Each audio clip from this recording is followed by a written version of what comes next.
al quarto e ultimo appuntamento di Prospettive. Farò una piccola introduzione in italiano prima di lasciare la conversazione tra Alessia e Mark, che ovviamente sarà in inglese.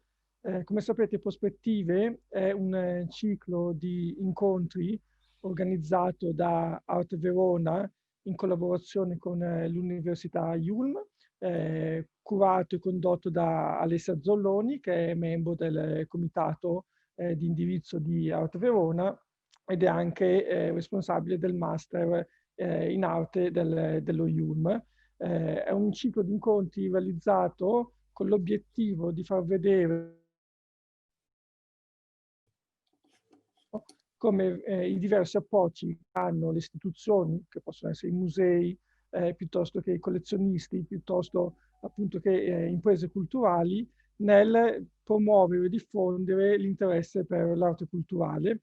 Il primo appuntamento, lo ricordiamo, è stato con Olga Wimberg, direttore del Learning Museum, poi con Umberta Gnutti Beretta, imprenditrice e filantropa, con Roland Rosenbaum, collezionista belga, fondatore di The Embassy, e questo quarto e ultimo appuntamento è con Mark Davy, fondatore di Future City, un'agenzia di placemaking culturale che ha realizzato numerosi, oltre 100 progetti in tutto il mondo. Quindi ringraziandovi per la partecipazione e ricordando l'appuntamento con ArtVerona che si svolgerà di PCM permettendo dall'11 al 13 di dicembre, lascio la parola ad Alessia Zolloni per iniziare questa conversazione. Grazie mille. Thank you very much, Stefano. I want to introduce Mark Davy.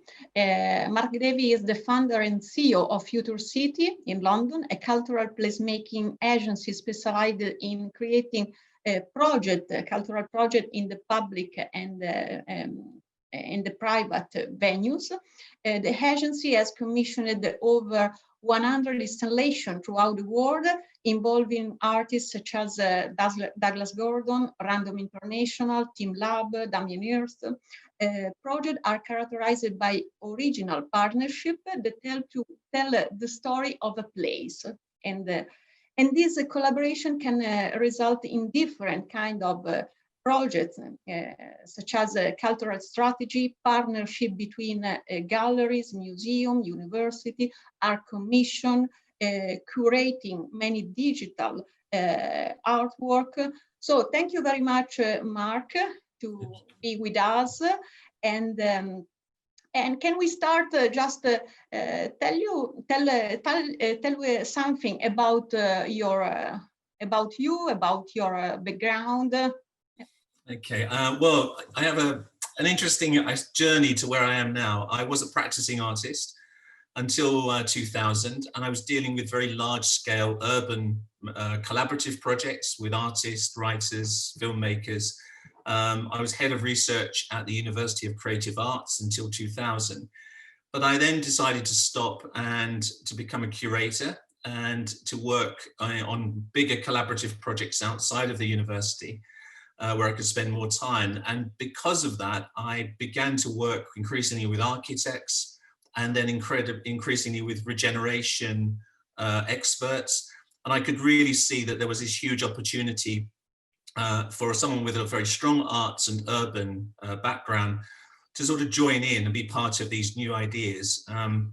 Before I got involved in these large projects, arts unfortunately were always something that was kind of added on at the end of the process. And what I wanted to do is to push artists to the front, to make them part of the conversation from the beginning. So you said you have a background, it's funny because you have a background at the university and then many connection with architects. So it's, and then the willingness to be a curator. So is interesting the different aspect of your background.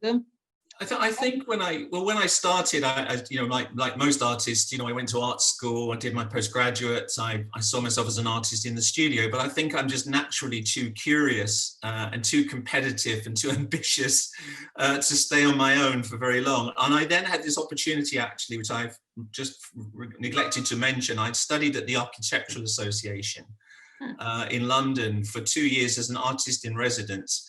And I think that was the big difference. It was when it opened my eyes to these huge opportunities. And I was always interested in urbanism, in design, in architecture, in graphic design. So I think I always had those interests, but they were in my art.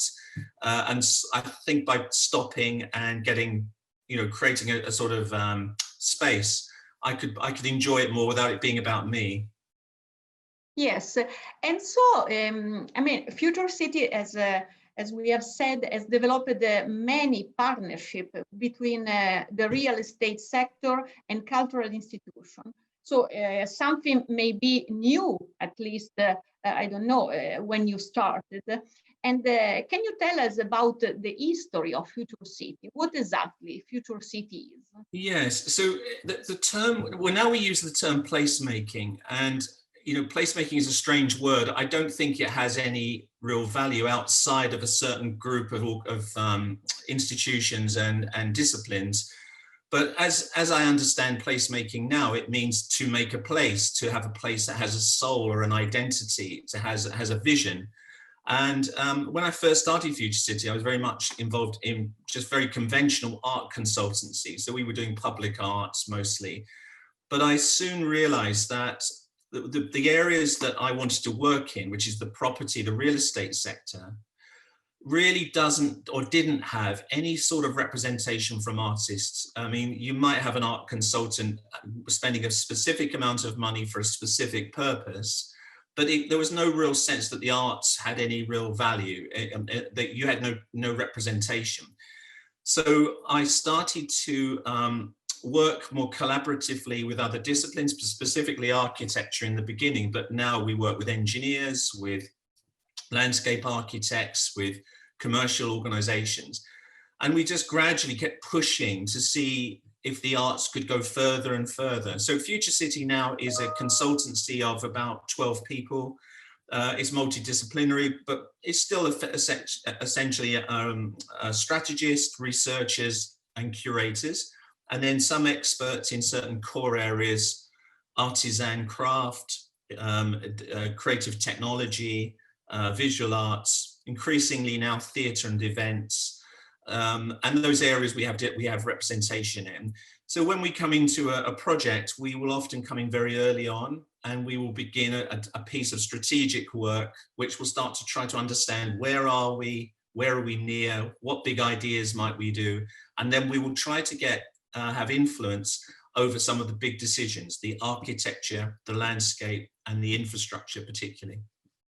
Yes, just to understand better the organization. So you said that how many people work at Future City?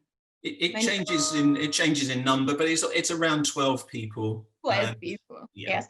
And what is their professional profile or background, just to understand the different? So we have 3 curators who are coming from Van Ellen Institute, from the British Council, from a galleries and museum background, so who want to work perhaps in a slightly non-gallery, non-museum context. Okay. We have researchers coming from urban backgrounds, architecture, landscape, town planning. We have people coming from a landscape background. But what all of them, and then we'll have research people who will be particularly interested in cultural policy, regeneration policy. Yeah, and so they're looking at, if I take London at the moment as an example, London sees itself as a city of culture. So the research we would be looking at is how does that impact on urban regeneration, on new developments in London? We would be looking for interesting ideas to come from that, but we're very interested in policy. We're interested in zeitgeist ideas. We're looking at trends, future trends, future forecasting. Where is the future going to be in 5 years with COVID, for instance? And then we'll try to adapt that into some clear ideas that the developers, our clients, can then see that they can absorb. And for instance, what are the skills and competence you are looking for in your collaborators? So if you are looking for some stuff, what is the profile or the background? Yeah. Yeah. So, I mean, if you look at our website and look at the profile of people on there, you can see that we have a Future City Associates program, and we also have a Future City Intern program. So our intern programs, for instance, will work at the moment on mostly with arts administration.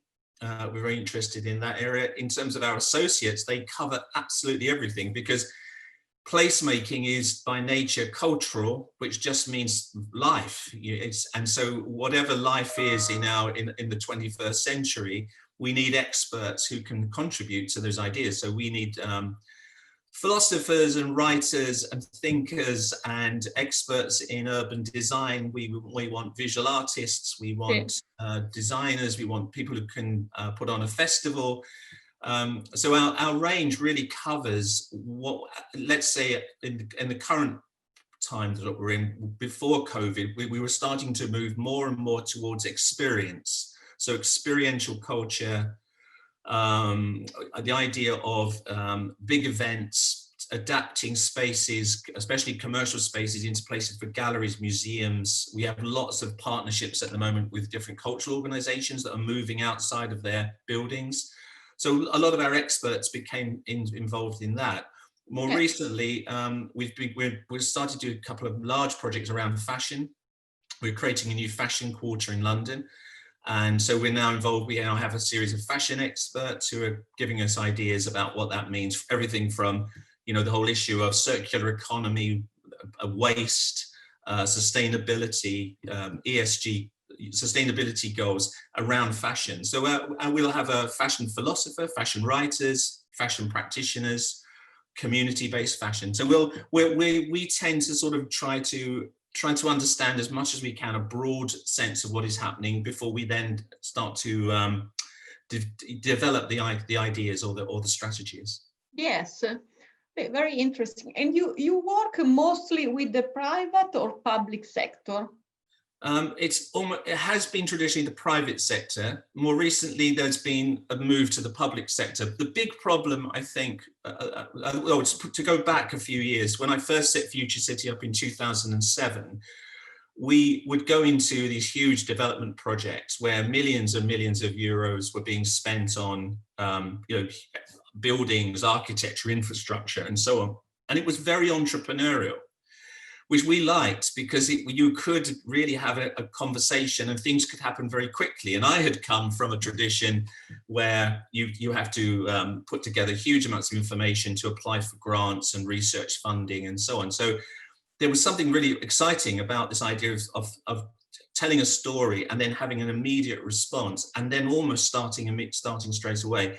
So historically, we've worked with the private sector because we didn't get caught up in European journal distribution or having to go through a whole long shortlisting process. We were often just appointed there and then. But more recently, because we've had such success in the private sector, getting them to really invest in the arts, we have come to the attention now of cities and regions and towns, because they can see that we have a way of communicating with the private sector in a much more creative way than the more conventional arts world.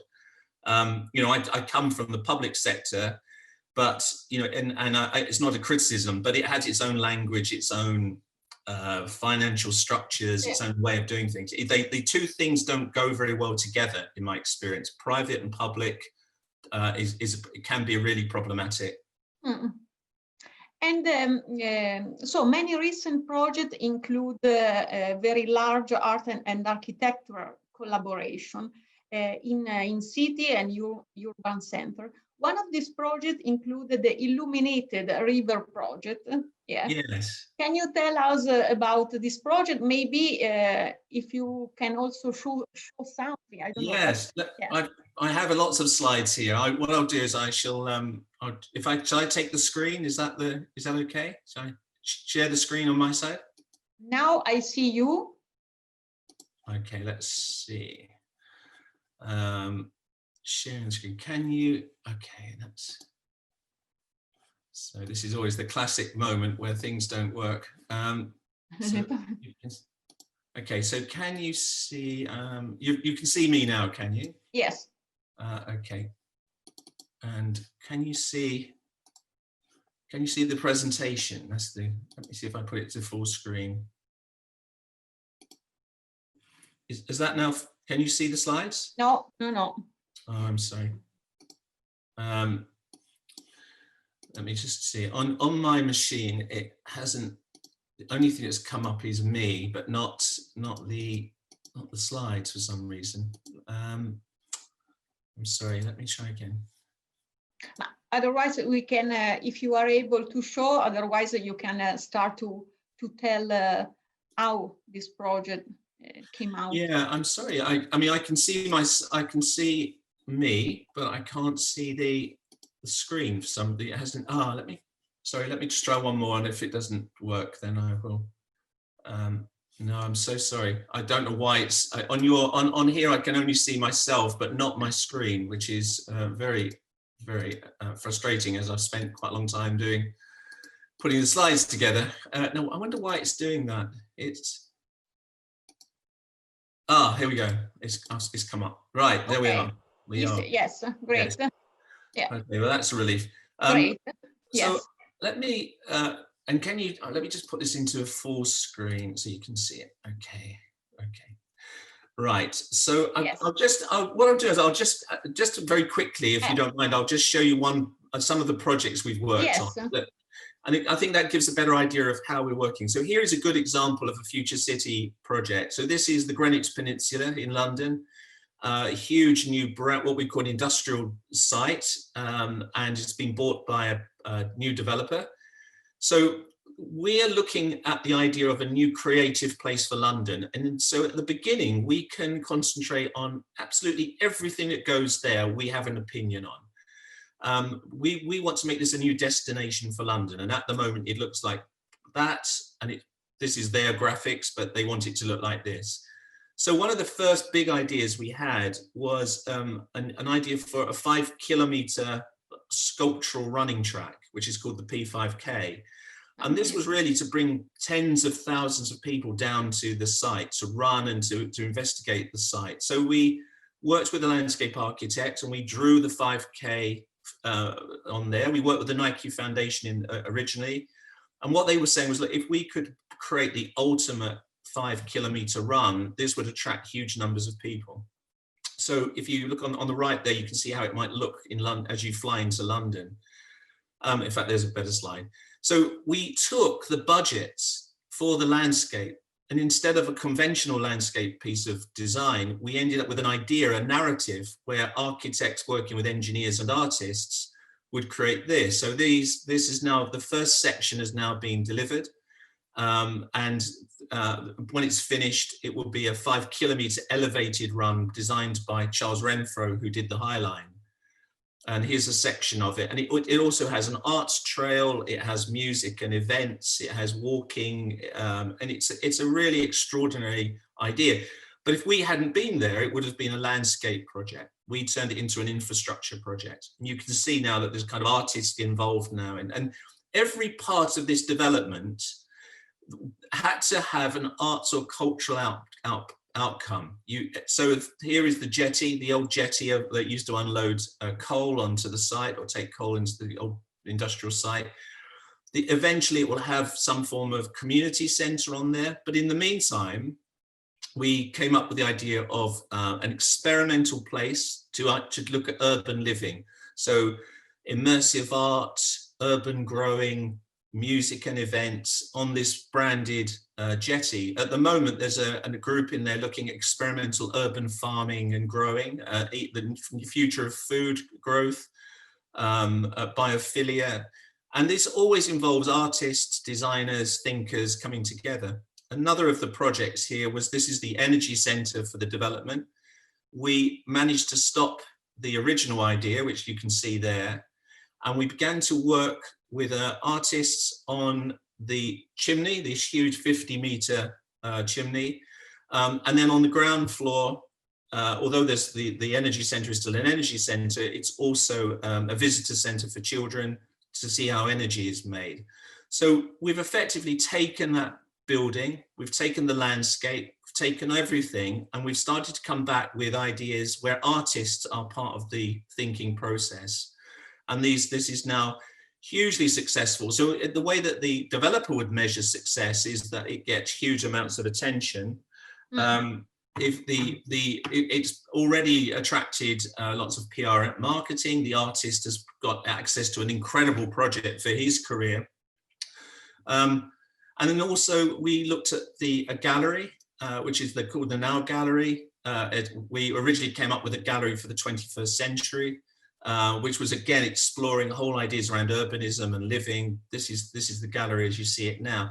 So this is also inside the marketing space for the development. So on that project, everything on it has had some sort of cultural or arts collaboration to get where it is, and that's everything from buildings, landscape, behavior, and so on and so on.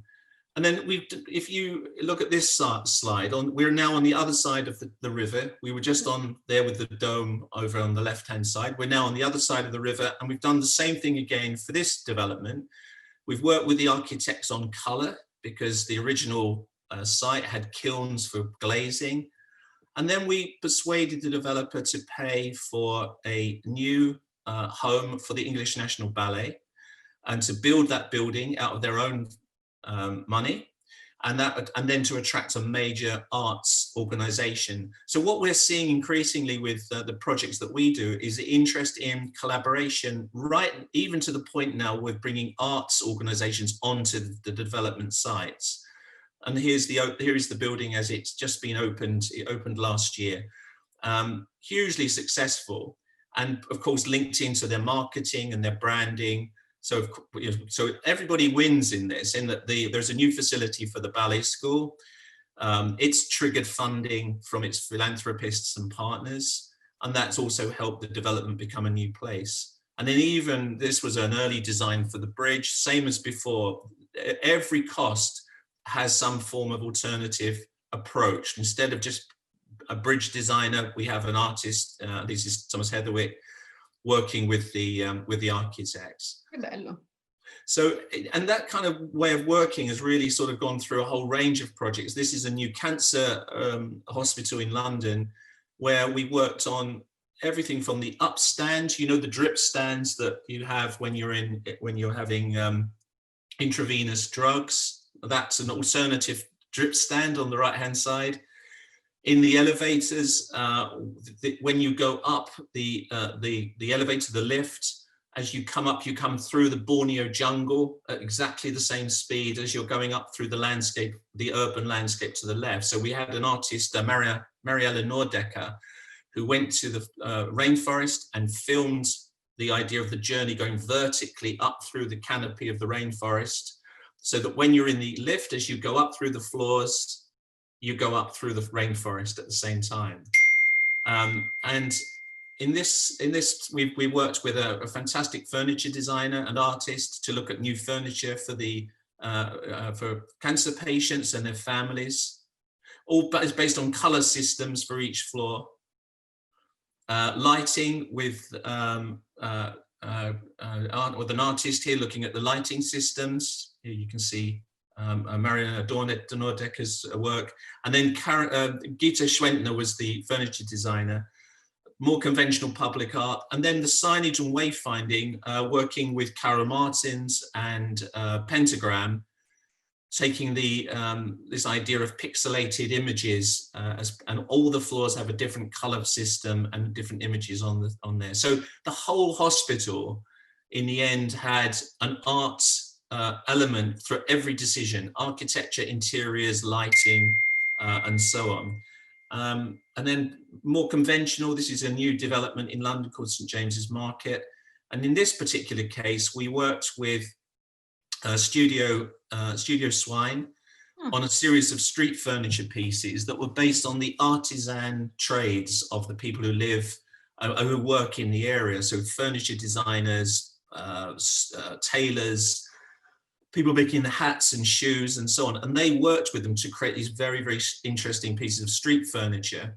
And we also, there we are, that's a much better idea. So the tie makers, pipe makers, and so on. And then some aluminium furniture, which was great fun. So they've taken the budget for that landscape and for all of the street furniture, and they've received the money to do their thing. And then lastly, this is a temporary pavilion, which allows the artisans to curate projects linked to their businesses working with artists. So these tiny spaces, these cubicles, are open for curators to work with the artisans. And this is here for about 3 years before the new building comes in. So there's a whole series, and then there's sort of monumental projects that we've been involved in. This is Slipstream, which is the 80-meter sculpture that hangs in the new terminal at Heathrow, and is hanging off these columns. It's 27 sections. Again, there was never a public arts project. This is us coming in very early on and giving them alternatives to the sort of things they thought they wanted. So architecture and engineering. And we managed to create a sort of 4 or 5 million euro project, which is, this is about the same size of a sort of Boeing 747 piece. And we had an international competition. Sarah Z, Sarah Morris, Kerithwin Evans, Satsuo Majima, and Richard Wilson were all shortlisted. And Richard won with this strange kind of, you can see here, it's a sort of plane spinning and tumbling through the space and coming as though it's flying through the airport and out of the other side. And it was an extraordinary project, very complicated. I mean, I would say actually within our team, we have, what I didn't say is we have very, very good project managers, because we take on the responsibility to deliver this. So legally and financially, it's a huge undertaking, because we're taking the risk on behalf of the artist a lot of the time. And then just briefly, and then I'll show you the Future Pace partnership. But this is kind of interesting. This is a new station in London, Grimshaw Architects.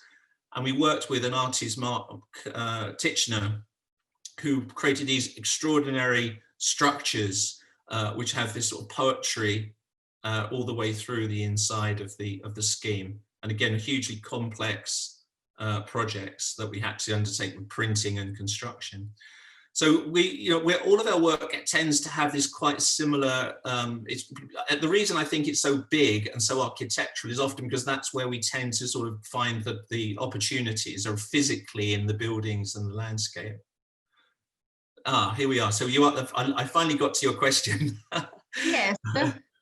So we worked on, so as part of this conversation about, did artists want to work in this way? Because some artists don't. Some artists don't want to work in a collaborative way. And the problem with all collaboration is there's a certain amount of compromise. And some artists don't like that, quite rightly. And so we began to look for artists who felt were interested in what we called gallery without walls, coming outside of the gallery, coming outside of the studio, and beginning to work in a much more collaborative, physically large scale kind of way. And also we're very interested in technology.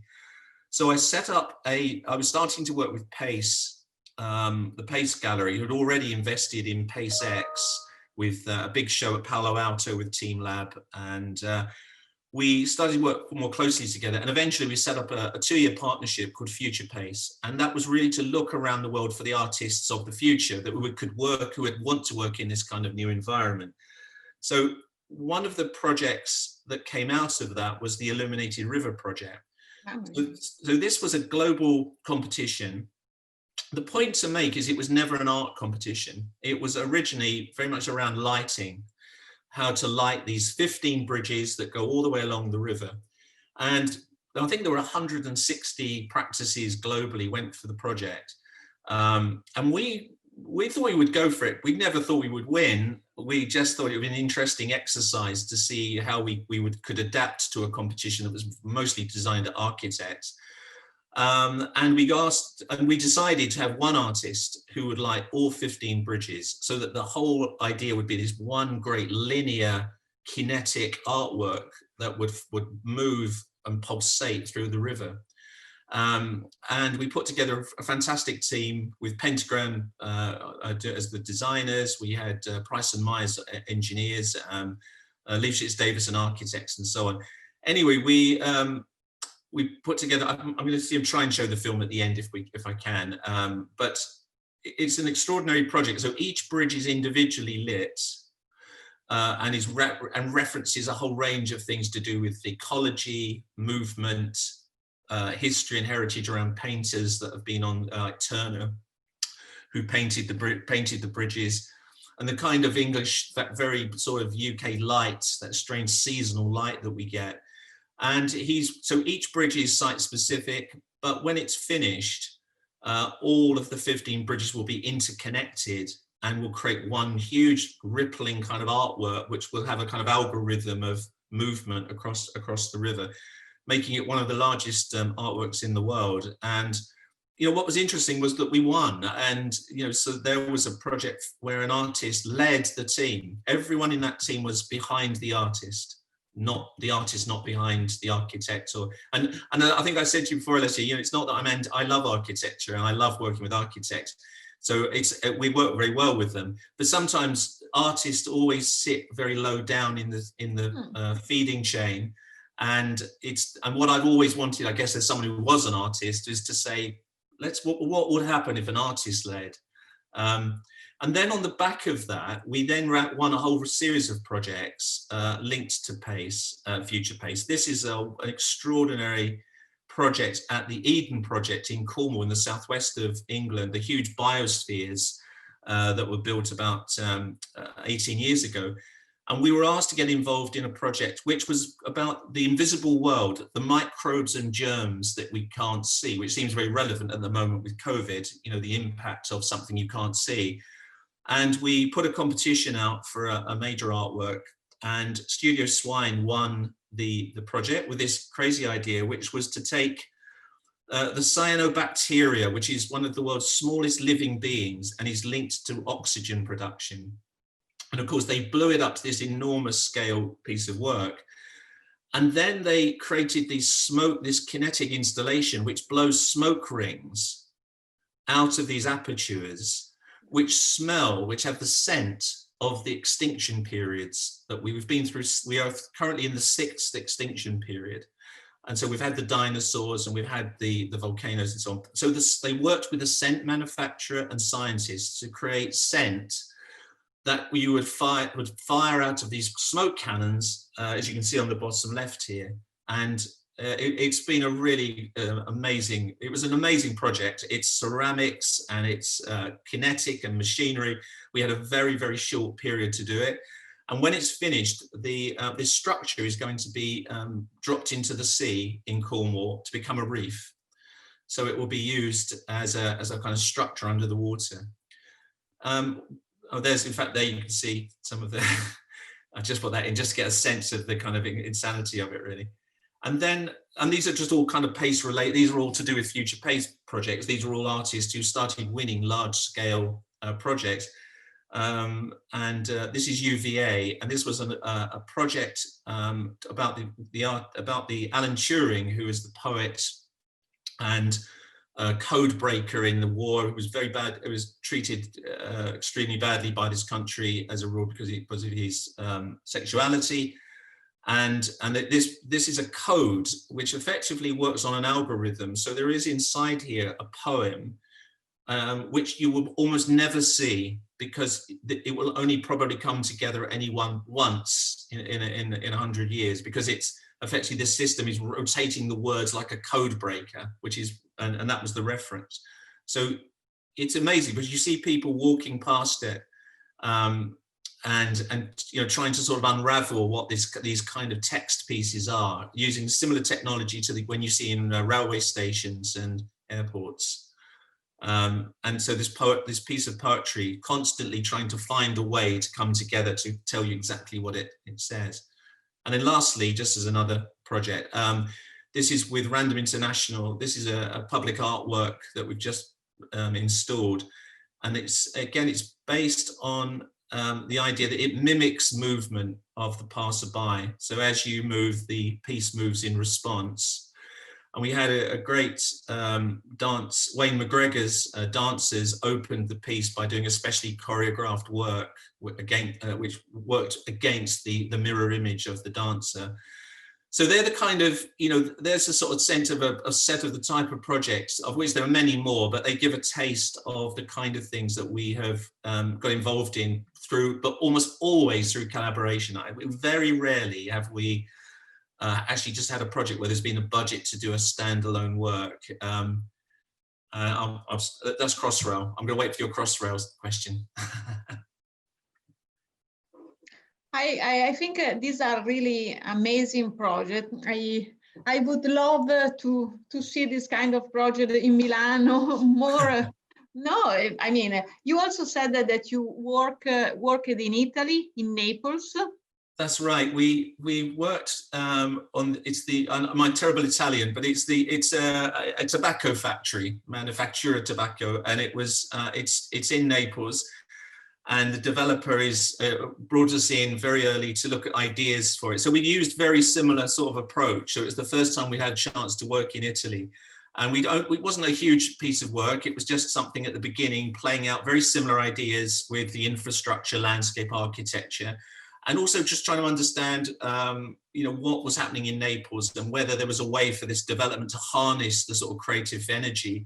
I love Naples, and I've been many times, and my friends run the Cloister, Made in Cloister in Naples, which is this amazing space where they're trying to keep the kind of traditions, the craft traditions of the city as they disappear, and getting artists to work in collaboration with them. So I was very keen to come back and do a project where I could, you know, really tap into the makers, the artists, the writers, the filmmakers. It's an incredibly creative city, and huge energy, and so we were trying to get them to do that. It stopped because of COVID, I think. But I think we've planted the seeds for this way of working. I was saying to you, Alessia, wasn't I? We have tried to work in Italy. It's been much more difficult, and I think a lot of our work relies on that's maybe your question earlier about public and private. It's very entrepreneurial, and it requires a lot of trust in us, as you can see, because these aren't small things that we're doing. They're enormous, costly. They're all in millions of euros, not tens, thousands. And so you do need a lot of trust, and the more hierarchical it is, the more institutionalized it is, the more political it is, the harder it is to be able to just come and do something crazy. I think, I hope you find any kind of opportunity. As I told you, maybe during the design week would be a nice opportunity to make collaboration, to exhibit all the project you have done, because I think would be really appreciated. Yeah. I would be very interested in that. We ran a series of exhibitions in London, Sydney, and New York a couple of years ago. You should do, because with all this kind of project is really. We'd love to do that, and give a series of talks and a series of seminars, and bring different disciplines in regeneration in to talk about how this could change attitudes and partnerships. No, we have so many amazing projects with evidence of where it's worked, not just in UK, but in Australia, in the US, in the Middle East. So it definitely travels as an idea. It's not just about London and being British. We went to Sydney a few years ago to give a talk, and we ended up opening an office there with and have done almost every large-scale regeneration project in Sydney. And I was telling you, we have a current project in Melbourne, which is the South Bank scheme, which is the tallest skyscraper in Australia, which is a really amazing project, which again brings all these ideas into a hugely, extraordinarily sophisticated piece of architecture.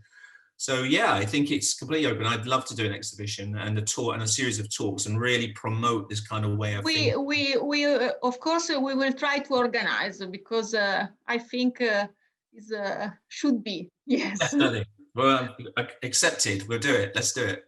Yes, so thank you very much for this inspiring conversation and for this amazing project.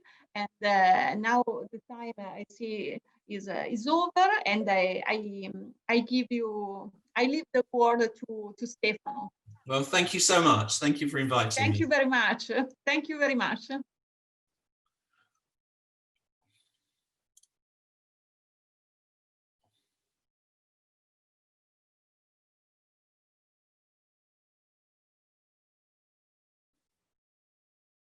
Stefano, allora concludiamo. Eccomi, ci sono, scusami, ma no. No, Mark, I want to really thank you. It's really inspiring what you do, and really, it will be great. I mean, to bring this practice also in Italy. I think it's really important to work with artists from the beginning of the project, and to give art this interconnected consideration with architects and other practice. So thank you, Mark, very much. Now I will say in Italian some conclusion. Thank you. Grazie a tutti quindi per aver assistito a questo ciclo di prospettive. Penso che questo incontro sia stato veramente importante per far capire quelle che possono essere anche le opportunità che sia le amministrazioni pubbliche che i privati possono dare con l'arte contemporanea, quindi un modo di valorizzare i territori. Come abbiamo detto, questo è l'ultimo incontro delle prospettive, che è uno dei programmi digitali realizzati da ArtVerona. Il prossimo, possiamo annunciarlo in questo momento, sarà venerdì 27 novembre, dove ArtVerona realizzerà il primo Black Friday dell'arte, quindi chiederemo alle gallerie partecipanti ad ArtVerona per il giorno del Black Friday di promuovere su una piattaforma appunto con le modalità tipiche del Black Friday, quindi assolutamente con dei prezzi mai più ripetibili, alcune delle opere d'arte più significative dei loro artisti.